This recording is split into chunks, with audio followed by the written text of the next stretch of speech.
performance at the level of 75%. I think it's a good one because most budget usually roll to the next year that it will even move beyond the second quarter of the calendar. However, it's a good thing that we have budget to have performed to 75%. Then in terms of shortfall, it's a budget. Now, when we say budget, is an estimated expenditure and income. So sometimes you don't really have the balance, but if you can achieve a significant number of it, I think that will be fine. But you recall that we have a revenue targeted, and most of those indices might not work as expected. However, I think with oil revenue and non-oil sector income, we had got to have more money to achieve those things. But in terms of shortfall, I think you recall that towards the end of this year, our government still go to borrow to finance the budget. I think that's part of the solution. But it's not bad to have a shortfall to an extent. But the thing is, the one we achieve, how well do we achieve it? Now, the budget minister always, he's been, talking about how we can possibly get funded. And when you look at the size of our budget compared to that of Brazil, which is an emerging economy as well, you discover that we are talking about a budget size of around $700 billion compared to just ours is, far.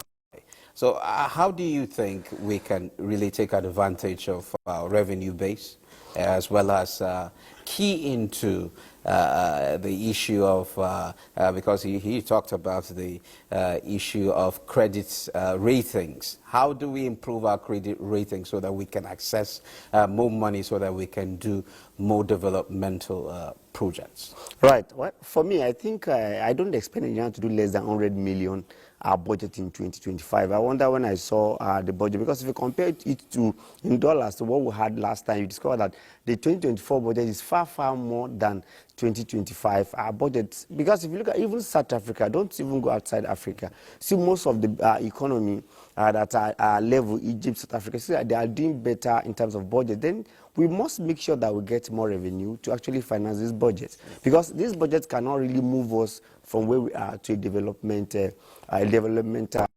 We must do what we can do to make sure that we generate more revenue to have more. Because if you look at most of the things that we need to attend to, look at the amount that is going to be shared in social infrastructure. You discover that we have not. We're not really doing well to provide education, health, road. If you look at our budget, especially for capital budget, you agree with me that it's quite small. We must do around 100 billion, 100 trillion, as it were, to really move beyond where we are in Nigeria.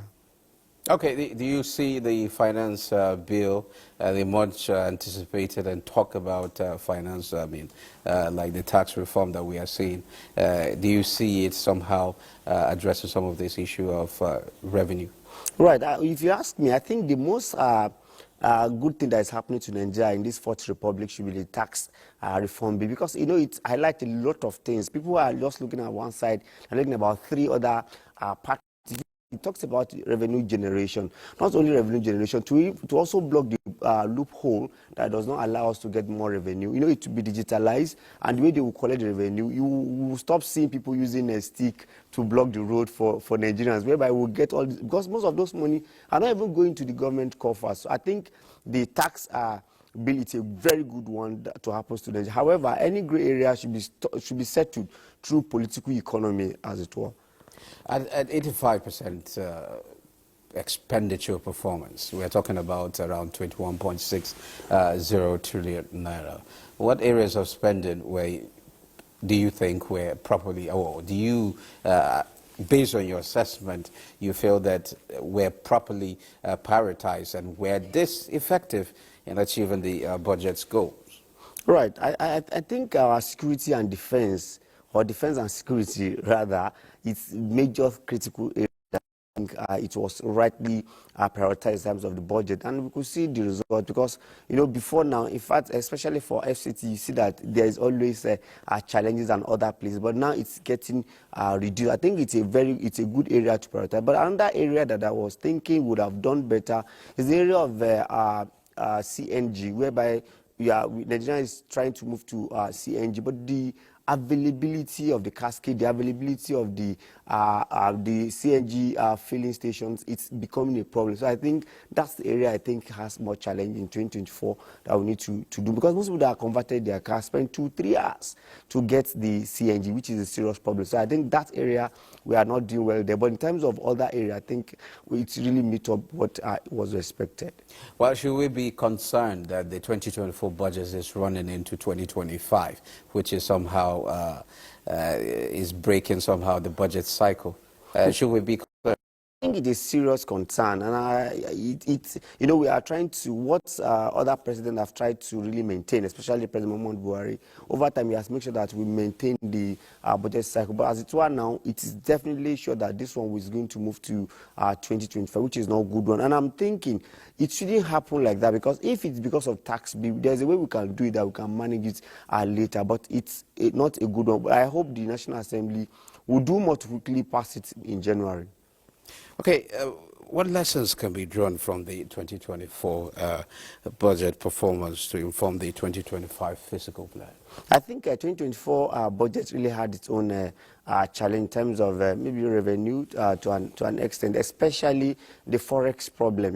When they are projecting, the projection does not capture the challenges that we actually face. You agree with me that forex problem gives us a lot of problems, and perhaps it also affects the devaluation of Naira. You see that the value of Naira had issues. So most budgeted amounts to projects could not actually meet up. So there isn't for a review of most of those things. It actually affects government, it affects our state government, even private individual who has targeted to expend a particular amount.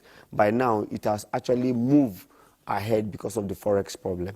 Now that you talk about forex problem, let's get to talk about the 2025 budget.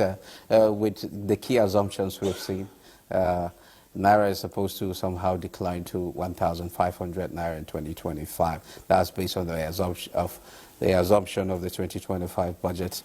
Let's look at the feasibility. Do you see that happening? And not only that, you should also comment on the issue of inflation.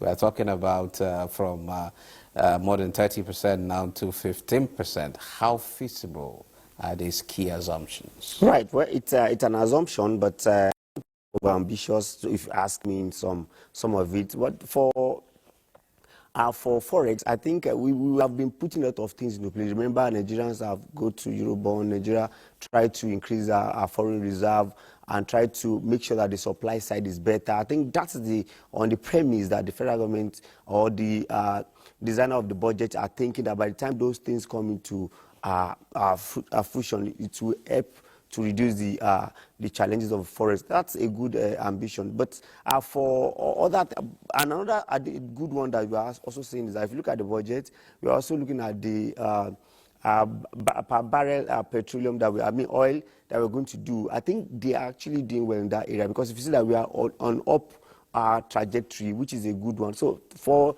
the target, I think Nigeria needs to, especially federal government, needs to do more to make sure that all what we have actually fixed that is going to be our target, we will try as much as possible to achieve it, and that must come with discipline of purpose, as it were. Now, I'm afraid we're out of time, but I have two questions that I need to ask you, which is there are two important questions which I believe we should not leave out in this particular discussion. The number one is I think part of our key assumption, Donald Trump should come part of our key assumption, because we don't know what he's going to do right now, as to production of oil moving on from maybe by the time he takes power. I don't know. Maybe there's possibility that we'll see low prices. I don't know how it's going to affect us, but whatever it is, how do you see, when you bring in Donald Trump into the picture, how do you see this affecting Nigeria's plan? Then another is the budget size. Is this the budget size that we are supposed to have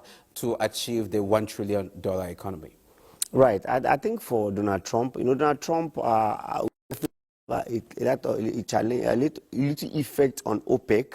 But the blessing for Nigeria is that Dangote is also there, and we also have our refinery working. I think that would have be a shock absorber if I thought there is a negative any externalities from Trump or American government as a government. Perhaps we will definitely manage it. He will come and he will do his own, and Nigeria will also be Nigeria. But I think I'm happy that we have an alternative to actually fall into, which is a good one for Nigeria. But in terms of budget, for me, I think Nigerians should go beyond 50 trillion budget. We should be looking, because I'm expecting National Assembly to see to also jack it up.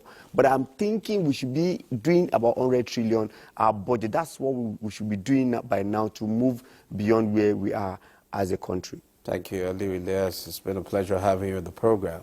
Thank you for having me.